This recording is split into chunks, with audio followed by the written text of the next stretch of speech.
Di Indonesia ini alhamdulillah, walaupun berbagai agama, berbagai suku ada 1000 barangkali, yang besar 30. Agama ada 6 yang resmi, Islam, Katolik, Protestan, Hindu, Buddha, Konghucu. Yang nggak resmi lebih dari 20. Kapitayan, Kaharingan, Darmo Gandul, Gotoloco, Sapodarmo, Sambelun, Subut, Sunda Wiwitan. Enggak. Kenapa kita bisa bersatu? Kenapa? Karena ada kekuatan, namanya kekuatan civil society. Apa namanya? Bukan kekuatan tentara, bukan kekuatan polisi, bukan kekuatan birokrat, bukan kekuatan politik, bukan kekuatan suku. Di Timur Tengah, di negara Arab, yang ada cuma pemerintah dengan tentara dan polisinya, dengan birokrasinya, partai politik dengan kekuatan suku, partai politik yang dibangun dengan kekuatan suku. Kalau konflik langsung bunuh-membunuh, perang. Di Indonesia alhamdulillah, NU misalkan bukan partai politik, maka warga NU ada di setiap partai politik. Sekjen Golkar Idrus Marham itu NU itu. Kemudian anggota DPR dari Golkar Mujib Rahmat itu NU. P3 Surya Dharma Ali, Roma Hurmuzi NU, bukannya PKB. Demokrat Marzuki Ali NU, dan banyak lagi yang lain. PDI ada Zuhair Misrawi, ada Falah Nasim, juga NU. Jadi di tentara ada NU, di birokrat ada NU, hakim agung, jaksa, polisi ada NU. Kalau terjadi konflik, maka semua akan kembali ke NU. Jadi bercanda jadi bersaudara semua itu tadi. Walaupun kalau di Senayan bertengkar, kalau sudah datang kantor PBNU dari berbagai partai, akur lagi, kembali ke rumah besar. Nah, ini hikmahnya ada ormas yang bukan partai politik. Memang bukan hanya NU, ormas itu bukan hanya NU. Ada Muhammadiyah, Wasliyah, RT, Persis, Syarikat Islam, Anwar, PT, IKD, dan seterusnya, yang bergabung dalam lembaga persahabatan ormas Islam. Kebetulan ketuanya saya. Ada 12 ormas bergabung. PUI, Persis, semua jadi satu, jadi LPUI, dan kebetulan ketuanya saya. Itu semua tujuannya adalah membangun, menjadi perekat bangsa, perekat masyarakat. Bukan tujuan kekuasaan, bukan jadi ketua NU kemudian jadi bupati, jadi gubernur, jadi presiden. Tidak. Ada sendiri yang menjadi bupati, ada sendiri dari partai politik. Kalau di NU bukan tempatnya untuk mengejar-kejar pangkat di pemerintahan, bukan politik, tapi untuk membangun kebersamaan, kualitas masyarakat, kualitas bangsa, kualitas rakyat kita. Tekanannya pada pendidikan, ekonomi kecil, rakyat kecil, dan kesehatan. Itu tekanannya di situ. Mudah-mudahan di NU Korea juga ada kepedulian dengan pendidikan, kesehatan, dan ekonomi. Kalau kita bangun Lazis, lembaga zakat sangat baik ini. Lazis itu lembaga zakat dan infak Nahdlatul Ulama dalam rangka memberdayakan yang kecil, yang kena musibah, apalah kita bantu dari dana-dana itu. Yang lebih, yang berkewajiban zakat, ada kelebihan, mari kita infak zakat di lembaga ini, dikumpulkan untuk kepentingan bersama, untuk kepentingan kalau ada kebutuhan yang mendesak, dakwah Islam, bangun masjid misalkan, atau ada teman kita kecelakaan, saudara kita yang butuh bantuan, kehilangan uang atau apa, dari situlah bisa kita bantu dari Lazis itu. Saya kira ini kayaknya sudah waktunya agak mepet, jadi mungkin nggak jadi 3 sesi tapi 1 sesi aja lagi. Tapi sedikit menambahkan Pak Kiai, insya Allah kita sebagai cabang daripada Nahdlatul Ulama pengurus besar, dari pengurus besar kita juga punya program-program. Saya sedikit menambahkan. Yang pertama adalah kita akan segera membuka universitas jarak jauh, bukan untuk menyaingi UT atau bagaimana, tapi ini diarahkan pada lebih kepada aplikasi. Misalnya kita ingin membuka program-program akuntansi yang melink langsung ke perbankan. Beberapa alumni dari daerah-daerah yang mengadakan universitas aplikasi ini, kebetulan universitas ini bekerjasama dengan universitas di Filipina, itu bisa bekerja dan diterima di perbankan. Insya Allah nantikan saja program ini. Yang kedua, insya Allah juga saya dengan beberapa teman sedang merancang sebuah namanya Baitul Mal wa Tamwil. Insya Allah tadi terinspirasi sama Pak Kiai, mungkin kita akan menamakan dengan Baitul Mal wa Tamwil dari Al Madani ya.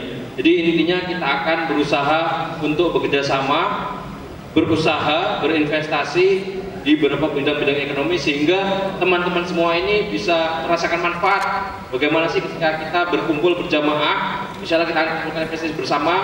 NU melalui lembaga misalnya seperti lembaga perekonomian NU dan juga lembaga pengembangan pertanian punya beberapa titik-titik misalnya bisnis dalam bidang pertanian dan kemudian peternakan dan sebagainya. Nanti teman-teman, itulah kenapa kami semua mendata teman-teman, itulah kenapa kami semua meminta data Anda semua, karena Anda semua akan kita hubungi supaya kita bisa berdaya, berkekuatan bersama bernama Istimaiyah Nadatul Ulama. Nanti insya Allah saya akan safari ke semua masjid, ke semua paguyuban. Mohon nanti diluangkan waktunya kita ngopi-ngopi bareng, kita bicara bisnis untuk umat. Oke? Assalamualaikum. Dan ketiga, insya Allah nanti Pak Yai setelah ini langsung kita akan melantik Lazisnu. Alhamdulillah. Dan satu sesi lagi mungkin karena waktu, satu pertanyaan terakhir, ya. Silakan. Atau dua? Berapa Pak Yai? Oke, dua ya.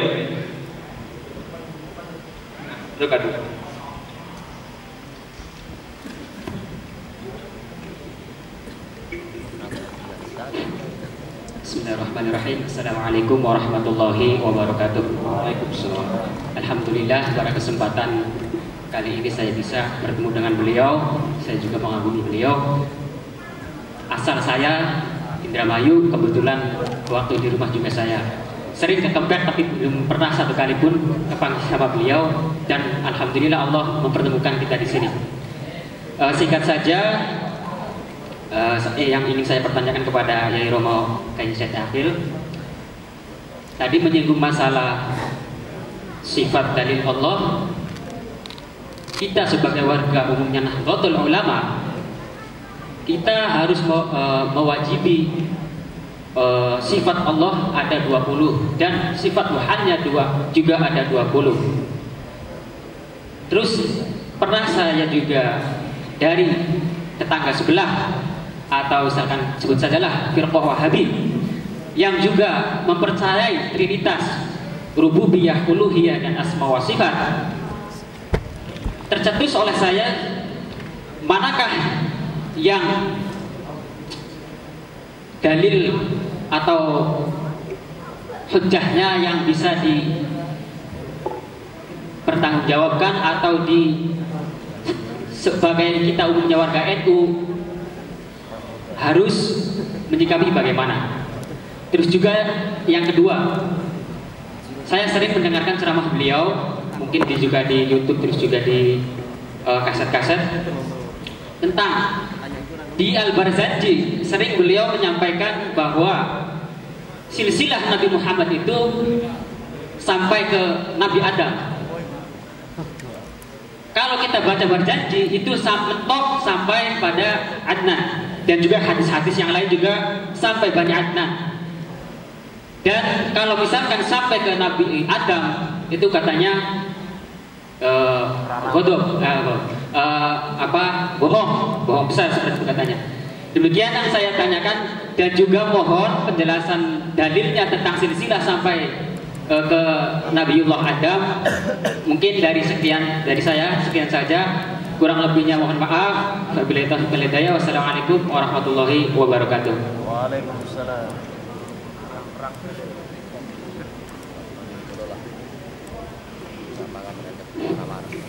Bismillahirrahmanirrahim. Assalamualaikum warahmatullahi wabarakatuh. Saya jemaah dari Paran, tapi berangkat tadi dari ikut jemaah Inca. Saya dari Sumatera, Bengkulu. Yang ingin saya tanyakan, mohon maaf ini keluar dari topik. Saya ingin menanyakan seputaran haji. Sumatera, Bengkulu. Bengkulunya mana, Mas? Yang ingin saya tanyakan ini seputaran haji, jauh melenceng sebenarnya dari topik kita, tapi saya mohon maaf ya. Kesempurnaan ekonomi, kecukupan ekonomi seperti apa seorang muslim wajib menunaikan ibadah haji. Kemudian yang kedua, kesempurnaan ibadah seperti apa seorang muslim bisa dan wajib untuk menunaikan ibadah haji. Cuman 2 pertanyaan itu. Terima kasih. Assalamualaikum warahmatullahi wabarakatuh. Waalaikumsalam. Terima kasih. Imam Ahli Sunnah wal Jamaah, Imam Abul Hasan Ali Al-Asy'ari telah memahami, menyaring ada nas Quran dan hadis, menyimpulkan bahwa sifat-sifat Allah yang harus ada pada diri Allah di 20 itu. Adapun orang yang tidak ikut Imam Asy'ari, hanya mempercayai secara global apa yang ada di Quran dan hadis, saya percaya cukup, itu ya nggak apa-apa, secara global saja. Apa yang ada di Quran dan di hadis tentang sifat-sifat Allah, udah saya percaya, nggak apa-apa. Tapi Imam Asy'ari meningkatkan kualitas keilmuan. Kelahiran namanya ilmu kalam. Ilmu kalam itu juga berlandaskan Quran dan hadis.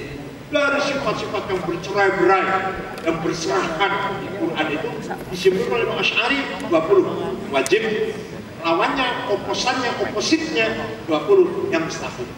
Yang jaiz itu dari intisari pemahaman beliau dari Quran dan hadis menjelaskan tentang sifat Allah yang bercerahkan, bercerai-berai. Namanya ilmu kan menertibkan yang bercerai-berai. Jadi misalkan ada orang yang tidak ikut Asy'ari itu nggak apa-apa, asal masih percaya bahwa sifat-sifat Allah itu ada. Ada berapa? Pokoknya saya percaya pada Quran dan hadis, ya nggak apa-apa, cukup gitu. Asalkan orang itu nggak mau pintar loh ya, nggak mau pintar meningkat ilmunya, secara umum saja. Kalau mau jadi ulama, jadi ustaz, dosen ya harus menerangkan. Dari sekian ada 20 itu ada nafsiyah, salbiyah, ma'ani, diterangkan. Apa itu salbiyah, apa itu ma'ani, apa itu ma'nawiyah, kenapa 20? Itu hujjah ilmiah namanya. Itu dosen lah, guru. Setelahnya Anda nggak apa-apa, apal saja 20 nggak apa-apa, apal. Nggak usah tahu dirinya nggak apa-apa. Saya ngambil nasil Nabi Muhammad SAW dari kitab Sabaikul Dhahab. Sabaikul Dhahab.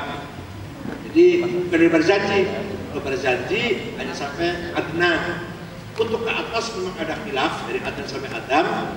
Ulama tidak sepakat, macam-macam jalannya. Hanya salah satu yang saya ambil adalah dari kitab Sabaikul Dhahab di Ma'rifatul Nasab, Qubah di Nasab. Ya, percaya boleh, nggak apa-apa. Yang kedua, malu nggak sudah ditanyakan. Walillahi 'alan-nas hajjul bait man istata'a ilaihi sabila. Kewajiban haji itu bagi yang sudah mampu tenaganya, sehat. Yang sakit kalau pergi ke Saudi. Sekarang musim panas ini 5 derajat, 50. Yang kedua, ada bekalnya. Kalau sudah berkeluarga, harus cukup juga untuk meninggali keluarga. Lama ditinggal ada bekal untuk keluarga, anak dan istri. Kemudian tidak punya utang, tidak punya kaitan dengan siapapun. Utang beres dulu, baru pergi haji. Jadi kalau masih punya utang, jangan dulu pergi haji. Bereskan utang dulu yang wajib, baru kewajiban haji. Kalau sudah punya keluarga, kalau belum punya keluarga, ringan malah. Kewajiban selama Anda sehat dan ada sangu, ada bekal untuk pergi ke Mekah, Korea bolak-balik Mekah, itu sudah kewajiban. Syaratnya Anda tidak punya utang, sama siapapun, dan kemudian belum punya keluarga, tidak ada kewajiban meninggali nafkah keluarga. Ada kewajiban kalau Anda punya uang lebih pergi haji.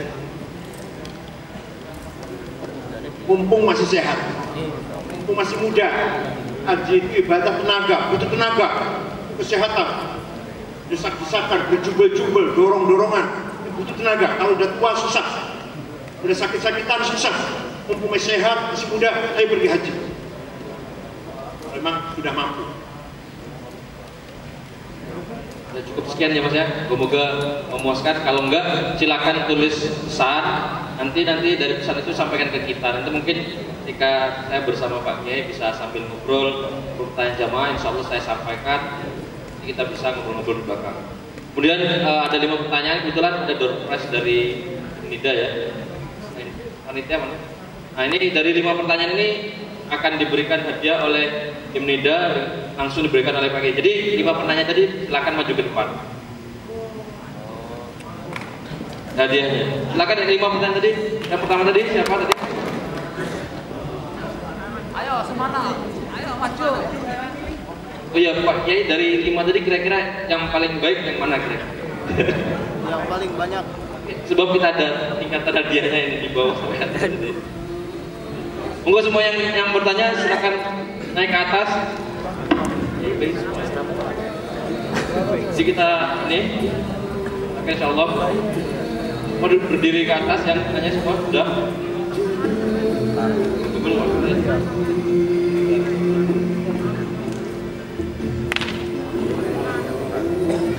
Silakan. Oke, kira-kira yang mana gitu? Itu aja salah.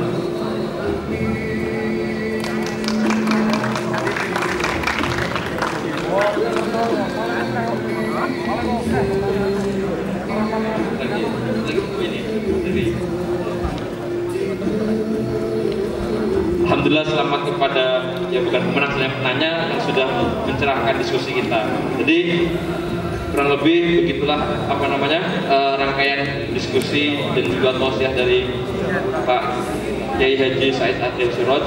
Kemudian habis ini kita akan sejenak mempunyai satu acara terakhir, yaitu pelantikan singkat dari Lembaga Zakat Infak Sedekah NU atau Lazisnu. Setelah pelantikan maka akan kita tutup dengan doa bersama. Silakan pada jemaah sekalian.